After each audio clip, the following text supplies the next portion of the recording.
উজানের ঢল ও বৃষ্টিতে প্লাবিত সুনামগঞ্জের ৪ উপজেলার অর্ধশতাধিক গ্রাম। পানি ঢুকে পড়েছে সুনামগঞ্জ শহরেও। এতে ঈদের আনন্দ ফিকে হয়ে গেছে এসব এলাকার বাসিন্দাদের।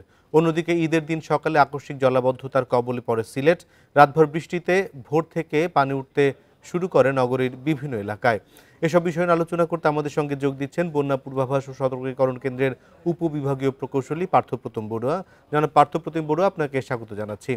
এবারের যে উজানের ঢল এবং বৃষ্টিতে সুনামগঞ্জ এবং সিলেট প্লাবিত হলো, এর কত অংশ আরও প্লাবিত হতে পারে এবং এই পানি নামতে কতক্ষণই বা লাগবে? এখন জন্ম সনদ দিয়ে খোলো বিকাশ স্টুডেন্ট অ্যাকাউন্ট। নিজের বিকাশ নিজে কর।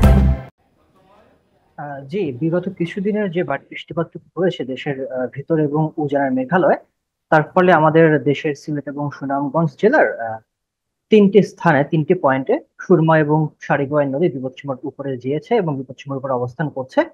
আজকে সারাদিনের বৃষ্টিপাতের পরিমাণ কিছুটা কম হয়েছে, কিন্তু বিগত আগামী বেশ কিছুদিন ধরে বৃষ্টিপাতের একটা ভারী প্রবণতা লক্ষ্য করা যাচ্ছে এবং আমরা আশঙ্কা করছি যে বন্যা পরিস্থিতি হয়তো আরো কিছুটা অবনতির দিকেই যাবে। অন্তত আগামী 3 থেকে 5 দিনের কোনো একটা অবস্থা বিরাজমান থাকতে পারে। অর্থাৎ পুরো জেলায় কি আক্রান্ত হওয়ার সম্ভাবনা রয়েছে? যে বৃষ্টিপাতের পরিমাণটা যেহেতু বেশ ভারী, আর যেহেতু বর্তমানে সুরমা এবং সারিগোয়ান এই দুটো নদী বিপদসীমার উপরে রয়েছে এবং আরো বেশ কিছু, যেমন কুশিয়ারা নদী আমরা বিপদসীমার উপরে যাবে এরকম আশঙ্কা করছি। যদি এরকমটুকু হয়ে থাকে তাহলে আরো বেশ কিছু অঞ্চলে প্লাবিত হওয়ার একটা আশঙ্কা রয়েছে। এছাড়া এবারের বর্ষায় আর কোন কোন জেলা বন্যার ঝুঁকিতে রয়েছে এবং সে বন্যা কতদিনে দেখা দিতে পারে?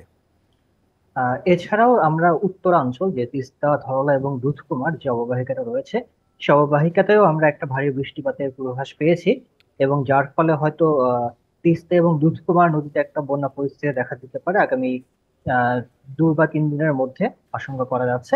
আর যদি আমরা বড় নদী বা ব্রহ্মপুত্র নদীর কথা বলি তাহলে আগামী 24 জুন নাগাদ সেটা হয়তো বিপদসীমার কাছাকাছি পৌঁছতে পারে, এরকম একটা ধারণা আমরা করছি আর কি। আমরা যদিও সেটা মনিটরিং এ রেখেছি। কোন অঞ্চলে বন্যার স্থায়িত্ব কেমন হতে পারে? যেমন সিলেট এবং সুনামগঞ্জ যেটা রয়েছে সেটা সাধারণত স্বল্প মেয়াদী বন্যা হয়ে থাকে, পানি দ্রুতই ওঠে এবং অতি দ্রুতই নেমে যায়। তো আমরা আশঙ্কা করছি আগামী হয়তো অন্তত 5 দিনের মতো, 3 থেকে 5 দিনে বন্যাটা থাকবে, তারপর পানি হয়তো দ্রুত গতিতে নেমে যাবে। আর তিস্তা নদীর বন্যা যদি হয় সেটা খুব দ্রুতই নেমে যায়, সেটা আসলে সাস্টেইন করে না। সুনামগঞ্জ এবং সিলেটের যে পরিস্থিতি আমরা দেখেছি, সিলেটে পানি কয়েক ঘন্টা পর নেমে গেছে এবং বন্যার পানি কি আবারও বাড়ার আশঙ্কা রয়েছে? হ্যাঁ জি, সিলেটে আপনি যদি বলেন যে সিলেটে আমার তথ্য অনুযায়ী আজকে সারাদিন, আজকে সকাল থেকে আজকে সন্ধ্যা পর্যন্ত 2 সেন্টিমিটার পানি বেড়েছে। অর্থাৎ আমরা বলতে পারি মোটামুটি পানি স্থির রয়েছে, যদিও সিলেট যে স্টেশনটা রয়েছে সেটা যদিও এখনো বিপদসীমার নিচে অবস্থান করছে।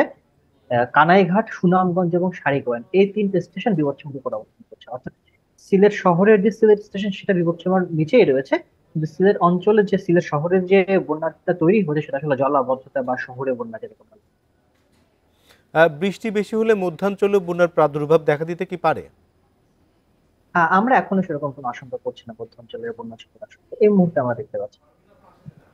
এবার সামগ্রিকভাবে বাংলাদেশে এই যে বর্ষার এই সিজনে বড় ধরনের কোনো বন্যার কি শঙ্কা রয়েছে?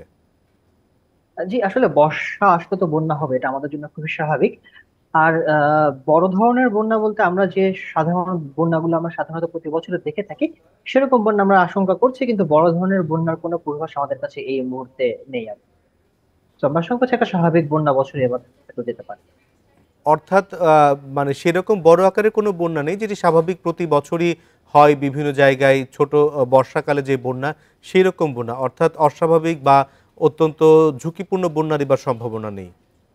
হ্যাঁ, এখন পর্যন্ত আমরা এরকম দেখতে পাচ্ছি। জি, পার্থপ্রতিম বড়ুয়া, আপনাকে অনেক ধন্যবাদ আমাদেরকে সময় দেওয়ার জন্য।